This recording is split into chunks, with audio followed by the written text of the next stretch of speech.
মা বিপত্তারিণীর পুজো শেষ করার পর আমি চলে গিয়েছিলাম নদীর ঘাটে ভাসানোর জন্য।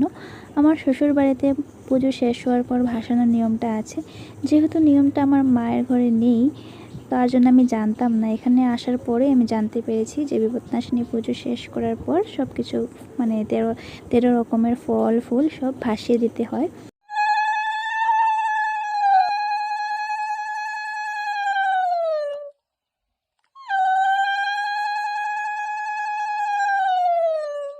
তেরো রকমের ফল ফুল ভাসিয়ে দেওয়ার পর আমি ধূপকাঠি মোমবাতি জ্বালিয়ে প্রণাম করে নিয়েছি। সেদিন ছিল মঙ্গলবার, আমি মঙ্গলবারের পুজোটাই করেছি।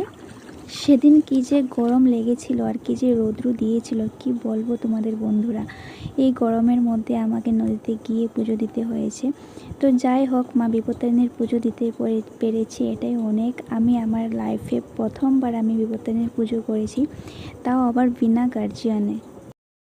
আমি মায়ের কাছে প্রার্থনা করব যেন আমার পুজোটা গ্রহণ করে, আর কোনো ভুল ত্রুটি হলে আমাকে ক্ষমা করে।